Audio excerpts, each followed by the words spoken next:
안녕하세요. 제 이름은 이수진입니다. 올해 52입니다. 오늘 제 이야기를 들려드리려고 합니다. 어쩌면 여러분도 비슷한 일을 겪으셨을지 모르겠습니다. 매일 새벽 5시에 일어납니다. 어머니 방으로 가장 먼저 들어갑니다. 밤새 기저귀가 젖어 있는지 확인합니다. 어머니는 치매와 당뇨를 앓고 계셨습니다. 10년째였습니다. 기저귀를 갈아드리고 몸을 닦아드립니다. 어머니는 제 얼굴을 못 알아보실 때가 많았습니다. 가끔은 당신 누구세요? 라고 물으셨습니다. 그럴 때마다 가슴이 무너졌습니다. 하지만 웃으며 대답했습니다. 엄마, 저예요. 수진이요. 아침 식사를 준비합니다. 어머니가 드실 수 있는 부드러운 죽입니다. 한 숟가락 한 숟가락 떠서 드립니다. 한 끼 식사에 1시간이 걸립니다. 서두르면 사례가 드시니까요. 이런 일상이 20년째입니다. 제 인생이 멈춘 건 27살 때였습니다. 그날을 잊을 수가 없습니다. 언니와 어머니가 크게 싸우셨습니다. 언니는 어머니의 간섭을 못 견뎌 하셨어요. 엄마, 이제 제 인생 살겠어요. 더 이상 간섭하지 마세요. 언니의 목소리가 아직도 귓가에 맴돕니다. 어머니는 화가 나셨습니다. 내가 내 딸이냐? 나가. 다신 돌아오지 마. 그렇게 언니는 집을 나가셨습니다. 호주로 가신다고 하셨습니다. 그날 이후 20년간 연락이 끊겼습니다. 저는 어머니 곁에 남았습니다. 누군가는 있어야 했으니까요. 어머니는 언니가 나간 후 많이 우셨습니다. 밤마다 언니 이름을 부르시며 우셨습니다. 저는 어머니를 안아드리며 함께 울었습니다. 그때부터 제 인생도 멈췄습니다. 친구들은 하나둘 결혼했습니다. 저도 만나던 사람이 있었습니다. 결혼 이야기까지 나왔었습니다. 하지만 그분은 어느 날 제게 말했습니다. 수진 씨, 미안해요. 장모님을 모시고 살 수는 없을 것 같아요. 우리 엄마도 반대하시고요. 저는 아무 말도 할 수 없었습니다. 결혼을 포기했습니다. 어머니를 요양원에 보낼 수는 없었습니다. 어머니는 제가 있어야 안정되셨으니까요. 20년이 흘렀습니다. 저는 나이를 먹었고 어머니도 더 많이 아프셨습니다. 간병 비용만 한 달에 150만 원씩 들었습니다. 20년이면 얼마일까요? 제가 계산해 봤습니다. 3억 6천만 원이었습니다. 의료비도 많이 들었습니다. 당뇨약, 치매약, 병원비, 총 8천만 원이 넘었습니다. 어머니 용돈과 생활비까지 합치면 6억 원이 넘습니다. 하지만 돈이 문제가 아니었습니다. 제 청춘이 사라졌습니다. 제 꿈도, 제 가정도 포기했습니다. 그래도 후회는 없었습니다. 어머니였으니까요. 가끔 밤에 생각했습니다. 언니는 지금 어떻게 살고 있을까? 행복할까? 저를 생각이나 할까? 하지만 원망하지 않으려 했습니다. 저는 제 선택을 믿었으니까요. 어머니 곁을 지킨 건 제 선택이었습니다. 그렇게 20년이 흘렀습니다. 그리고 어머니께서 돌아가셨습니다. 제 품에서 조용히 눈을 감으셨습니다. 장례식장에 혼자 앉아 있었습니다. 문득 이제 어떻게 살아야 하나 막막했습니다. 20년 동안 어머니만 생각하고 살았는데 이제는 무엇을 해야 할지 몰랐습니다. 그때였습니다. 장례식장 문이 열렸습니다. 20년 만에 언니가 나타났습니다. 어머니의 마지막 순간이 다가왔습니다. 병원에서 연락이 왔습니다. 보호자분, 빨리 오세요. 택시를 타고 병원으로 달려갔습니다. 중환자실에 누워 계신 어머니, 산소호흡기를 하고 계셨습니다. 저는 어머니 손을 꼭 잡았습니다. 엄마, 저예요. 수진이에요. 어머니는 천천히 눈을 뜨셨습니다. 그날따라 저를 또렷하게 알아보셨습니다. 수진아, 가늘게 제 이름을 부르셨습니다. 엄마, 괜찮으세요? 제가 여기 있어요. 어머니는 제 손을 꼭 쥐셨습니다. 힘이 하나도 없으셨지만 꼭 쥐셨습니다. 수진아, 고생 많았다. 어머니의 마지막 말씀이었습니다. 그리고 천천히 눈을 감으셨습니다. 제품에서 조용히 돌아가셨습니다. 저는 어머니를 안고 한참을 울었습니다. 20년의 시간이 주마등처럼 스쳐 지나갔습니다. 새벽마다 기저귀 갈아드리던 일, 한 숟가락씩 밥 떠드리던 일, 밤마다 수지나 부르시던 어머니 목소리, 모든 게 끝났습니다. 장례식장을 준비했습니다. 혼자였습니다. 연락할 사람도 별로 없었습니다. 20년 동안 어머니만 돌보며 살았으니까요. 친구들에게 연락했습니다. 몇 분이 와주셨습니다. 그분들께 정말 감사했습니다.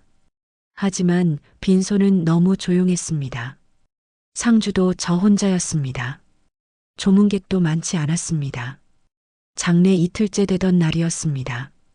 저는 빈소에 혼자 앉아 있었습니다. 어머니 영정 사진을 보며 생각에 잠겨 있었습니다. 그때였습니다. 장례식장 문이 열렸습니다. 누군가 들어왔습니다. 저는 그분을 보는 순간 알아봤습니다. 언니였습니다. 20년 만이었습니다. 언니는 많이 변해 계셨습니다. 머리에 흰머리가 많이 보였습니다. 주름도 깊어져 있었습니다. 하지만 언니였습니다. 언니는 어머니 영정 앞으로 걸어갔습니다. 천천히 조심스럽게 걸어가셨습니다. 그리고 영정 앞에 무릎을 꿇으셨습니다. 엄마, 미안해요. 언니의 목소리가 떨렸습니다. 그리고 소리내어 우셨습니다. 저는 그 모습을 그냥 지켜봤습니다. 아무 말도 하지 않았습니다. 할 말이 없었습니다. 한참을 우시던 언니가 저를 보셨습니다. 수진아, 이제 오셨네요. 제 목소리는 차가웠습니다. 저도 모르게 그렇게 나왔습니다. 미안해. 정말 미안해. 언니는 계속 미안하다고 하셨습니다. 20년이나 지났는데 지금 미안하다고 하시면 어떡해요. 저는 냉정하게 말했습니다. 장례를 치르는 사흘 동안 언니와 거의 말을 하지 않았습니다. 서먹했습니다. 아니, 서먹한 정도가 아니었습니다. 너무 오랜 시간이 흘렀습니다. 장례를 마치고 일주일 후였습니다. 변호사 사무실에서 만나기로 했습니다. 어머니 재산 정리 때문이었습니다. 어머니는 유언장을 남기지 않으셨습니다. 수원에 있는 아파트가 전부였습니다. 감정가로 6억 원 정도였습니다. 변호사님이 말씀하셨습니다. 유언장이 없으시면 법정 상속으로 진행됩니다. 자녀 두 분이시니 각각 절반씩 받으시게 됩니다. 3억씩이라는 말이었습니다. 저는 믿을 수가 없었습니다. 20년 동안 어머니를 모셨습니다. 제 인생을 다 바쳤습니다. 결혼도 포기했습니다. 6억 원이 넘는 돈을 썼습니다. 그런데 20년 동안 연락 한 번 없던 언니가 반을 가져간다고요. 언니가 조심스럽게 말했습니다. 수진아, 미안하지만 나도 법대로 받고 싶어. 나도 호주에서 정말 힘들게 살았거든. 지금도 형편이 어려워. 저는 언니를 똑바로 쳐다봤습니다. 언니, 농담하시는 거죠? 아니야. 나도 엄마 딸이야. 법에서 인정하는 권리잖아. 그 순간 머리가 하얘졌습니다. 20년 동안 쌓였던 감정이 터져나왔습니다. 언니는 20년 동안 뭐 하셨어요? 어머니 생신에도 안 오셨잖아요. 명절에도, 어머니 아프실 때도. 저 혼자 다 했어요. 제 인생을 다 바쳤다고요. 제 목소리가 떨렸습니다.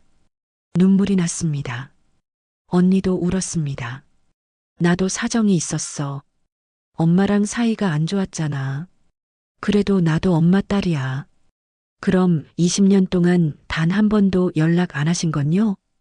어머니 돌아가시기 전에라도 볼 생각은 안 하셨어요? 말이 끝나자마자 후회했습니다.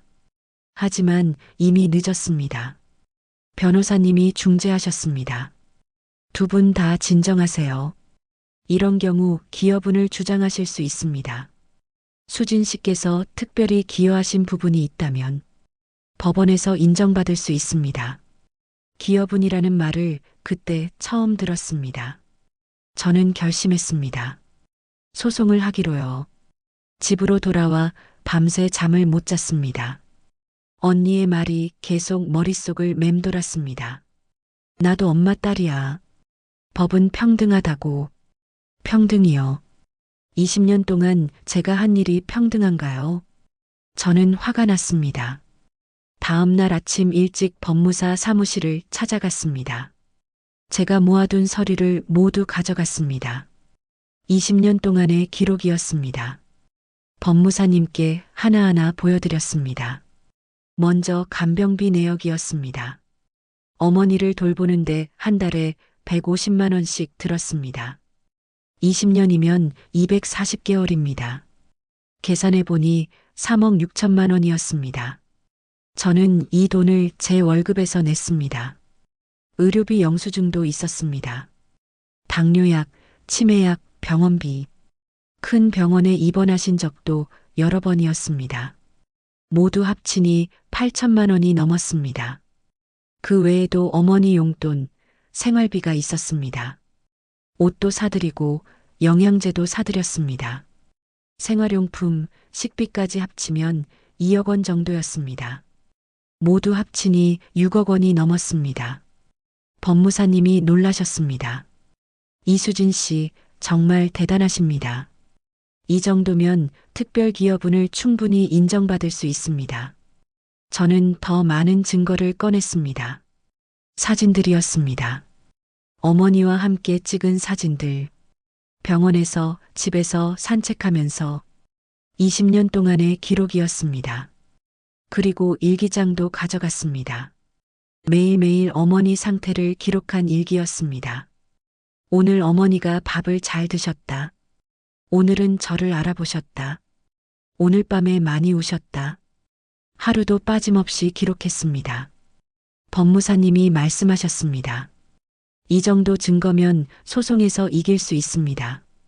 기업은 청구 소송을 준비하시죠. 소송 준비를 시작했습니다. 하지만 마음이 편하지 않았습니다. 언니와 법정에서 싸운다는 게 믿기지 않았습니다. 언니한테 마지막으로 전화를 걸었습니다. 언니, 정말 이렇게 해야 하나요? 우리 법정까지 가야 하나요? 언니는 단호했습니다. 수진아, 나도 돈이 필요해. 미안하지만 법대로 하자. 반반 나누는 게 공평한 거야. 공평하다고요? 언니는 20년 동안 뭐 하셨어요? 저는 제 인생을 다 바쳤는데 결혼도 포기했어요. 제 청춘이 다 사라졌다고요. 목소리가 커졌습니다.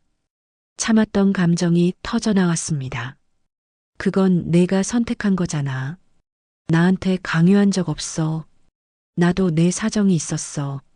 엄마랑 사이가 안 좋았다는 거 알잖아. 그래도 어머니셨잖아요. 생신 때라도 명절 때라도 올 수 있었잖아요. 어머니 아프실 때도 한 번도 안 오셨잖아요.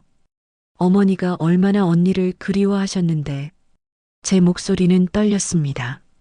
눈물이 났습니다. 수진아, 미안해. 하지만 나도 살아야 해. 법정에서 보자. 전화가 끊겼습니다. 저는 전화기를 내려놓고 한참을 울었습니다. 20년 동안 참았던 눈물이 쏟아졌습니다. 왜 저만 이렇게 살아야 했을까? 왜 저만 희생해야 했을까? 언니는 자유롭게 살았는데 저는 왜 이렇게 힘들게 살았을까? 하지만 후회는 하지 않았습니다. 어머니를 모신 건 제 선택이었으니까요. 다만 인정받고 싶었습니다. 제가 한 일을 인정받고 싶었습니다. 소장을 법원에 제출했습니다. 기업은 청구 소송이었습니다. 저는 이렇게 썼습니다. 저는 20년 동안 어머니를 혼자 모셨습니다. 간병비로 3억 6천만 원을 썼습니다. 의료비로 8천만 원을 썼습니다. 그 외 생활비로 2억 원을 썼습니다. 총 6억 원이 넘는 돈을 제가 부담했습니다. 제 인생도 바쳤습니다. 결혼을 포기했습니다. 제 꿈도 포기했습니다. 20년 동안 어머니만 생각하며 살았습니다. 그런데 20년 동안 연락 한 번 없던 언니가 반을 가져가는 건 공평하지 않습니다. 법원에서 제가 기여한 부분을 인정해 주시길 바랍니다. 소장을 제출하고 집으로 돌아왔습니다. 가슴이 두근거렸습니다. 이제 시작이었습니다. 며칠 후 언니한테서 답변서가 왔습니다. 변호사를 선임하셨다고 했습니다. 답변서 내용은 충격적이었습니다. 이현주는 이수진의 주장을 부인합니다. 이수진이 어머니를 돌본 것은 자발적 선택이었습니다. 강요받은 적이 없습니다. 또한 20년 전 어머니와의 갈등은 어머니에게도 책임이 있습니다. 어머니의 과도한 간섭 때문에 집을 나갈 수밖에 없었습니다. 법은 모든 자녀에게 평등한 상속권을 보장합니다. 이현주도 법정 상속분을 받을 권리가 있습니다. 답변서를 읽고 또 울었습니다. 언니는 전혀 미안해하지 않는 것 같았습니다. 오히려 어머니 탓을 하고 계셨습니다. 이제 법정에서 싸워야 했습니다. 제 20년을 증명해야 했습니다. 첫 재판 날이 다가왔습니다. 가슴이 두근거렸습니다. 법원에 처음 가봤습니다. 법정 안으로 들어갔습니다. 차가운 분위기였습니다. 판사님이 앞에 앉아 계셨습니다. 저는 원고석에 앉았습니다. 언니는 피고석에 앉았습니다. 서로 눈도 마주치지 않았습니다. 판사님이 물으셨습니다. 원고, 주장하실 내용 말씀해 보세요. 저는 떨리는 목소리로 말했습니다. 저는 20년 동안 어머니를 혼자 돌봤습니다. 간병비, 의료비, 생활비를 모두 제가 냈습니다. 총 6억 원이 넘는 돈을 썼습니다. 증거 서류를 제출했습니다. 영수증, 통장 내역, 병원 기록. 20년 동안 모아둔 모든 것이었습니다. 저는 결혼도 포기했습니다. 제 인생을 어머니께 바쳤습니다. 하지만 언니는 20년 동안 연락도 없으셨습니다. 어머니 생신에도 명절에도 아프실 때도요. 목소리가 떨렸습니다. 눈물이 났습니다. 판사님이 언니에게 물으셨습니다. 피고 하실 말씀 있으세요? 언니가 일어나셨습니다. 저도 사정이 있었습니다. 어머니와 사이가 안 좋았어요. 어머니의 과도한 간섭 때문에 집을 나갈 수밖에 없었습니다. 언니의 목소리도 떨렸습니다. 저도 호주에서 정말 힘들게 살았어요. 혼자서요. 가족도 없이요. 지금도 경제적으로 어렵습니다. 저도 어머니 딸입니다. 법은 평등하다고 배웠습니다. 판사님이 고개를 끄덕이셨습니다. 그리고 저에게 물으셨습니다. 원고, 더 제출할 증거가 있습니까? 저는 준비한 사진들을 꺼냈습니다. 어머니와 함께 찍은 사진들. 병원에서, 집에서 산책하면서 20년 동안의 기록이었습니다. 이 사진들은 제가 어머니와 함께한 시간입니다. 매일매일 어머니를 돌봤습니다. 새벽마다 기저귀를 갈아드렸습니다. 한 숟가락씩 밥을 떠드렸습니다. 밤마다 손을 잡아드렸습니다. 그리고 일기장을 보여드렸습니다. 이것은 제가 매일 쓴 일기입니다. 어머니 상태를 기록했습니다. 하루도 빠짐없이요. 판사님이 일기장을 받아보셨습니다. 한참을 읽으셨습니다. 그리고 언니에게 물으셨습니다. 피고 20년 동안 한 번도 연락하지 않으신 건 맞습니까? 언니는 고개를 숙이셨습니다. 네, 맞습니다. 하지만 제 나름대로 이유가 있었습니다. 어머니께서 돌아가시기 전에도요? 네, 그때도 연락하지 못했습니다. 법정이 조용해졌습니다. 판사님이 말씀하셨습니다. 증인 신청이 있습니까? 저는 어머니를 아시던 이웃분을 모셔왔습니다. 20년 동안 저희를 지켜보신 분이었습니다. 그분이 증언하셨습니다. 수진 씨는 정말 대단한 분입니다. 매일 어머니를 돌보는 모습을 봤습니다. 새벽부터 밤까지 쉬지 않고 돌보셨어요. 어머니도 수진 씨만 찾으셨습니다. 언니분은 보신 적 있으십니까? 없습니다. 20년 동안 한 번도요. 어머니께서 가끔 큰딸은 어디 있을까 하시며 우셨어요. 증인분이 울먹이셨습니다. 재판은 몇 차례 더 이어졌습니다. 매번 법정에 갈 때마다 가슴이 아팠습니다. 언니와 마주 앉아 싸운다는 게 믿기지 않았습니다. 마지막 재판 날이었습니다. 판사님이 최종 판결문을 읽으셨습니다. 이 사건을 심리한 결과 다음과 같이 판결합니다. 원고 이수진이 20년 동안 피상속인을 돌본 사실이 인정됩니다. 간병비, 의료비 등 총 6억 원 이상을 지출한 사실도 인정됩니다. 이는 특별기여분에 해당합니다. 저는 숨을 참았습니다.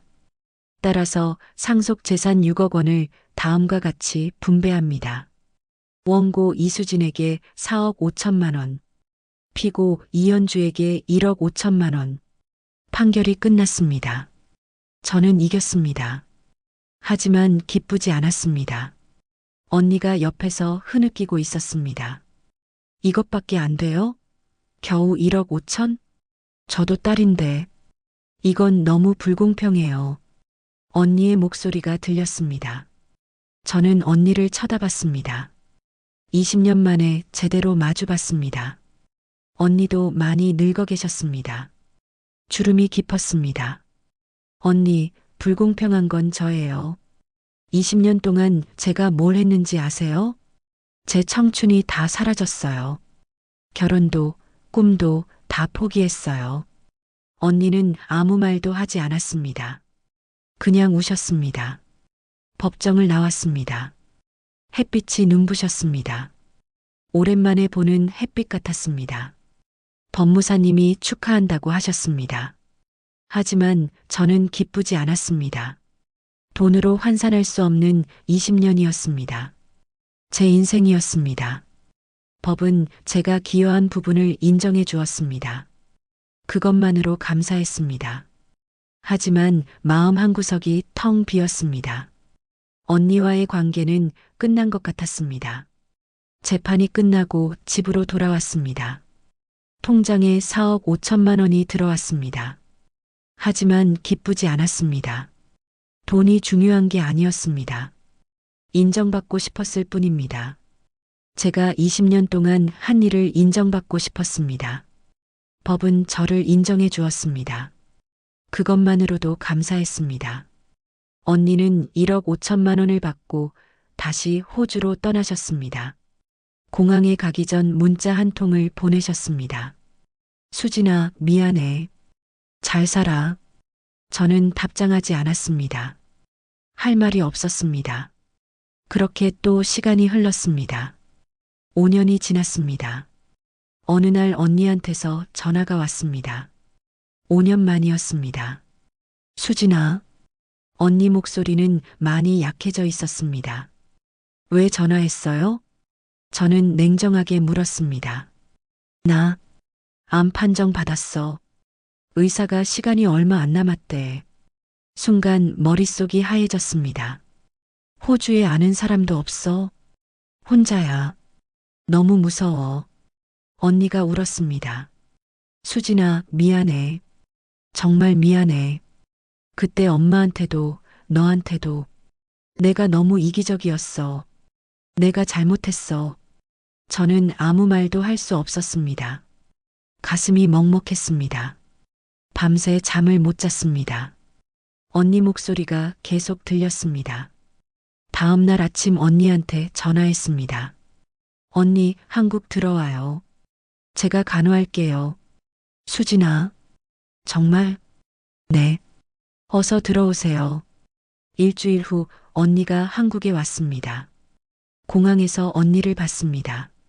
많이 야위셨습니다. 언니를 집으로 모셨습니다.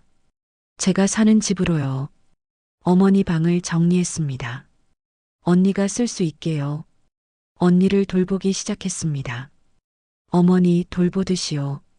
병원에 함께 갔습니다. 약을 챙겨드렸습니다. 밤에 손을 잡아드렸습니다. 어느 날 밤 언니가 물었습니다. 수진아, 왜 날 받아줬어? 그때 그렇게 싸웠는데. 저는 잠시 생각했습니다. 언니는 제 가족이니까요. 마지막까지 혼자 두고 싶지 않았어요. 언니가 제 손을 꼭 잡았습니다. 고마워. 정말 고마워. 그날 밤 언니와 오랜만에 이야기를 나눴습니다. 어릴 적 이야기도 하고요. 어머니 이야기도 했습니다. 언니가 말했습니다. 그때 집을 나가지 말았어야 했어. 엄마 마지막을 함께 했어야 했는데 후회만 남았어. 이제라도 이렇게 함께 있잖아요. 저는 언니를 안아줬습니다. 용서는 법이 강요할 수 없습니다. 하지만 선택할 수는 있습니다. 저는 언니를 용서하기로 했습니다. 제 마음을 위해서요. 가족이란 그런 것 같습니다. 미워도 원망스러워도 끝까지 함께하는 것. 여러분도 가족 때문에 힘드신가요? 하지만 후회 없는 선택을 하시길 바랍니다. 법은 여러분의 헌신을 지켜줄 것입니다. 그리고 용서는 여러분의 마음을 자유롭게 할 것입니다. 제 이야기를 들어주셔서 감사합니다. 여러분의 이야기도 궁금합니다. 댓글로 여러분의 경험을 나눠주세요. 함께 공감하고 위로받았으면 좋겠습니다. 오늘 영상이 도움이 되셨다면 좋아요 버튼 눌러주세요. 구독과 알림 설정도 부탁드립니다. 더 좋은 이야기로 찾아뵙겠습니다. 여러분 모두 행복하시길 바랍니다. 건강하세요. 감사합니다.